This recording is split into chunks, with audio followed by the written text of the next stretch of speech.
আসসালামু আলাইকুম। আশা করি তোমরা সবাই অনেক ভালো আছো। আজকে অনেকদিন পর আবার তোমার সাথে ফিরে আসলাম। তো আজকে আমরা কথা বলবো হচ্ছে বেসিক্যালি ওয়ার্ডপ্রেস নিয়ে, ওয়ার্ডপ্রেস কাস্টমাইজেশন নিয়ে।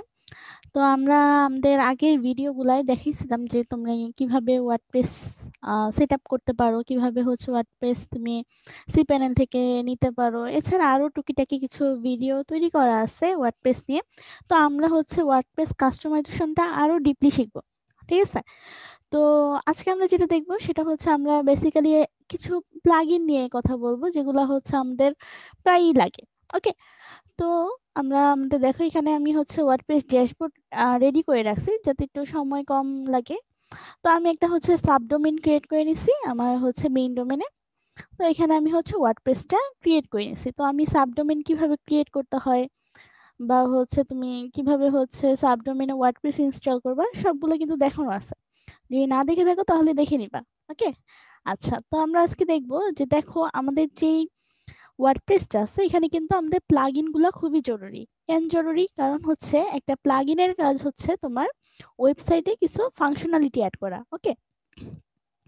এখন এই কেমন ফাংশনালিটি অ্যাড করবে এটা ডিপেন্ড করবে হচ্ছে প্রতিটা প্লাগইনের উপর। প্রতিটা প্লাগইনেরই নিজস্ব কিছু বৈশিষ্ট্য আছে এবং এর নির্দিষ্ট কিছু কাজ আছে। এখন আমরা হচ্ছে যখন থিম ইউজ করি আমরা একটা থিম ইউজ করব হচ্ছে থিমে মানে থিম দিয়ে আমরা ওয়ার্ডপ্রেস ওয়েবসাইটটার একটা স্ট্রাকচার দিব, একটা লুক দিব, যেটা কেমন হবে, এটা কালার কম্বিনেশন গুলা কেমন হবে এইগুলা। আর প্লাগইন দিয়ে কি করব? প্লাগইন দিয়ে করব হচ্ছে আমরা একটা ওয়েবসাইটে কিছু নির্দিষ্ট ফাংশনালিটি অ্যাড করব। যেমন ধরো আমার হচ্ছে একটা কন্টাক্ট ফর্ম লাগবে। তো এটার জন্য কি করব? আমি হচ্ছে এই যে দেখো প্লাগইনস আছে, প্লাগইনস থেকে এই যে অ্যাড নিউতে যাব। এখানে যদি আমি ক্লিক করি অ্যাড নিউতে, তাহলে এখানে দেখো তুমি একটা সার্চ প্লাগইনস নামে অপশন পাবা। এখানে যতগুলা প্লাগইন আছে সবগুলা হচ্ছে তুমি ফ্রিতে ইউজ করতে পারবা। ঠিক আছে। তো এখান থেকে ধরো আমি যদি লিখি যে ফর্ম, আমার একটা ফর্ম লাগবে, যেহেতু আমি এখানে ফর্ম যদি লিখে সার্চ করি তাহলে এখানে আমাকে অনেক ফর্মের অপশন আসবে। যেমন হচ্ছে এটা একটা ফর্ম, কন্ট্যাক্ট ফর্ম 7 এটা একটা ফর্ম, এখানে যত যা আছে সবগুলোই হচ্ছে এক একটা ফর্ম। এবং এখানে হচ্ছে এক একটার ইউজেসও এক এক রকম। ঠিক আছে। যেমন এটার কিছু বৈশিষ্ট্য আছে বা এটার কিছু অন্যরকম ফ্যাসিলিটিস আছে, সবগুলোই কম বেশি কিছু না কিছু ফ্যাসিলিটিস থাকে। তো আজকে আমরা যেটা নিয়ে যে প্লাগইনটা নিয়ে কথা বলবো সেটা হচ্ছে আমাদের একটা বেসিক এডিটর। এখন এটা কেমন এডিটর? আমরা যদি এখানে থেকে যে পোস্টে যাই, এখান থেকে যদি অ্যাড নিউতে যাই, আমরা অ্যাড নিউতে আমি ওপেন করলাম, তো এখানে আমি একটা নতুন পোস্ট ক্রিয়েট করতে পারবো। ওকে। তো দেখো আমাদের এখানে যে আমরা ইন্টারফেসটা দেখবো, আচ্ছা এখানে যে ইন্টারফেসটা দেখবো এটা হচ্ছে ওয়ার্ডপ্রেসের ডিফল্ট যেই পেজ বিল্ডারটা আছে বা যেই বিল্ডারটা দিয়ে আছে সেটা হচ্ছে গুটেনবার্গ। ওকে। তো এটা হচ্ছে এরকম লুক ইউজ করে, অনেকের কাছে এটা একটু কমপ্লিকেটেড লাগে, আবার অনেকে এটাতে ইউজ টু হয়ে গেছে।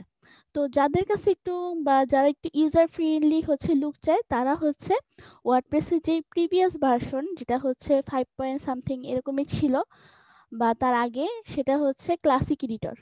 ঠিক আছে, আমার সঠিক মনে নেই এটা কততে পর্যন্ত ছিল, কিন্তু এটা ছিল। দেন হচ্ছে মনে হয় 5 থেকে গুটেনবার্গটাকে তোমার ডিফল্ট ভাবে হচ্ছে এদের একটা ব্লক এডিটর হিসাবে দিয়ে দিছে। ঠিক আছে। তো গুটেনবার্গটা হচ্ছে একটা ব্লক এডিটর। এটা হচ্ছে ব্লকে ব্লকে কাজ করে। যেমন এখানে তুমি এটার কিছু অপশন পাবা, এখান থেকে ব্রাউজ অলে দিলে তুমি এটা আরো অপশন পাবা। ঠিক আছে। তো আমরা যদি এটাকে একটু আরো ইউজার ফ্রেন্ডলি করতে চাই বা আমরা যদি দেখো এখান থেকে আমরা যদি একটা তো পোস্ট দেখলাম, আমরা যদি পেজে যাই, এখান থেকে অ্যাড নিউ পেজ, আর পেজ এবং পোস্ট কিন্তু আলাদা না। ঠিক আছে, মানে সরি এক না, এটা হচ্ছে দুইটাই হচ্ছে আলাদা।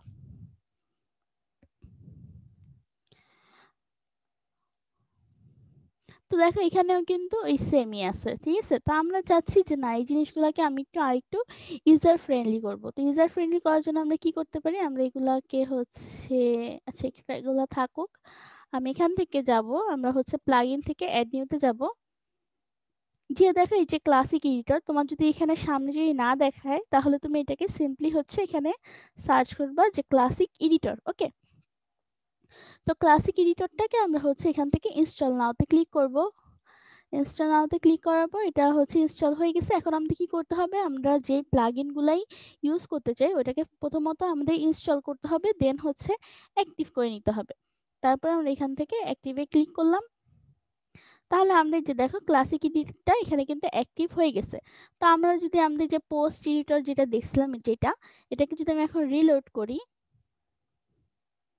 তো দেখো এটা কিন্তু আমাদের একটা ইউজার ফ্রেন্ডলি লুক চলে আসছে। ঠিক আছে, এখানে আমাদের হচ্ছে পোস্টের টাইটেল আর এখানে হচ্ছে পোস্টের ডেসক্রিপশন আমরা দিতে পারবো। এখান থেকে হচ্ছে আমরা ক্যাটাগরি সিলেক্ট করে দিতে পারবো, ট্যাগ দিতে পারবো, পোস্ট অ্যাট্রিবিউট, ফিচার, ইমেজ সবকিছু কিন্তু অনেক ইজিলি বা একটা ইউজার ফ্রেন্ডলি লুক। এটা হচ্ছে ভিজুয়াল, এখান থেকে আমরা হচ্ছে চাইলে টেক্সট যেগুলো আছে যে কোডিং করে ওভাবেও দিতে পারবো। ঠিক আছে, এই যে টেক্সট থেকে আমরা চাইলে হচ্ছে কিছু কোড এডিট করে দিতে পারবো, অথবা হচ্ছে আমরা ভিজুয়ালে চাইলে হচ্ছে ডাইরেক্ট পেস্ট করে দিতে পারবো। সেম এখানেও আমাদের এটা চেঞ্জ হয়ে যাবে লুকটা। আমি এখান থেকে রিলোড করলাম।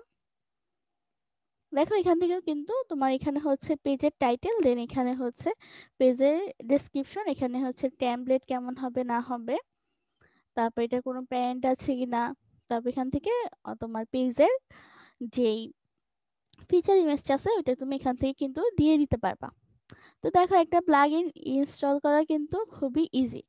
ঠিক আছে, তো এইটা হচ্ছে আমাদের ওয়ার্ডপ্রেসের ক্লাসিক এডিটর, যেটা হচ্ছে আগে ছিল, এখন আর এটা নেই। তো এখন যদি তুমি হচ্ছে সিম্পলি ওই গুটেনবার্গের মানে ইন্টারফেসটা চেঞ্জ করতে চাও, তাহলে হচ্ছে তুমি ক্লাসিক এডিটরটা ইউজ করতে পারো, অথবা তুমি লিখতে পারো হচ্ছে যে ডিসেবল গুটেনবার্গ। যদি তুমি ডিসেবল গুটেনবার্গ দাও তাহলেও তোমার হচ্ছে এই ক্লাসিক এডিটরের মতোই আউটলুক চলে আসবে। যদি আমরা ওইটা একটু দেখি, আমি এটাকে ডিঅ্যাক্টিভেট করে দিচ্ছি,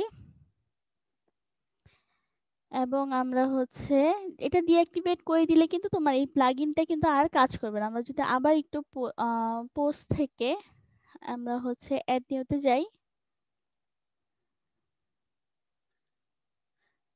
আচ্ছা, এটা ওকে, অ্যাড নিউতে যাই আমরা।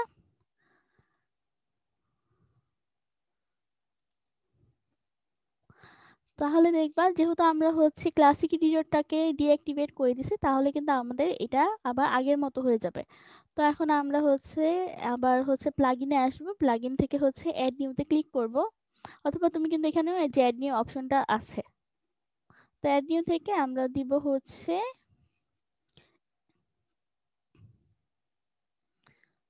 ওকে, আচ্ছা সরি এটা না,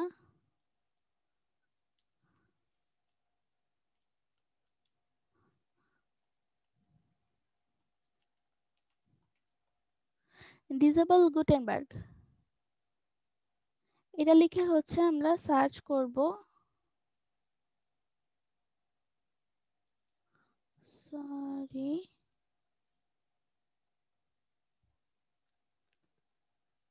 আচ্ছা আমরা হচ্ছে এই যে ডিসেবল গুটেনবার্গটা নিয়ে হচ্ছে সার্চ করব। তাহলে আমরা যেখানে দেখো ডিসেবল গুটেনবার্গ দেখো এটার কতগুলা ইনস্টলেশন, অ্যাক্টিভ ইনস্টলেশন কিন্তু করা আছে। তো আমরা যদি হচ্ছে ডিসেবল গুটেনবার্গটা দেই, তাহলে এখান থেকে হচ্ছে আমরা ইনস্টল নাওতে ক্লিক করব, দেন হচ্ছে আমরা অ্যাক্টিভে ক্লিক করব। তো দেখো আমাদের কিন্তু এখন ক্লাসিক এডিটর না, আমাদের হচ্ছে ডিসেবল গুটেনবার্গ, মানে আমরা গুটেনবার্গকে ডিসেবল করার জন্য এই প্লাগইনটা ইউজ করছে। এখন যদি আমরা আবার এখানে এসে রিলোড দেই, তাহলে কিন্তু আমরা যে ক্লাসিক এডিটরের যে লুকটা ছিল ওটা কিন্তু আমরা পেয়ে যাচ্ছি। ঠিক আছে, তাহলে তুমি হচ্ছে দুই ভাবে এই লুকটা আনতে পারো, একটা হচ্ছে ডাইরেক্টলি হচ্ছে তুমি ক্লাসিক এডিটর নিতে পারো, অথবা তুমি হচ্ছে ডিসেবল গুটেনবার্গও করতে পারো। ওকে, তো আজকে এই পর্যন্তই এই ভিডিওতে। দেন আমরা নেক্সট ভিডিওতে আবার অন্য কিছু নিয়ে কথা বলবো। তো সেই পর্যন্ত এগুলা তুমি দেখো, যদি তোমার এটা ইউজফুল মনে হয় তাহলে এটা ইউজ করবা, আদারওয়াইজ তুমি চাইলে গুটেনবার্গও ইউজ করতে পারো। কেমন তাহলে, আল্লাহ হাফেজ।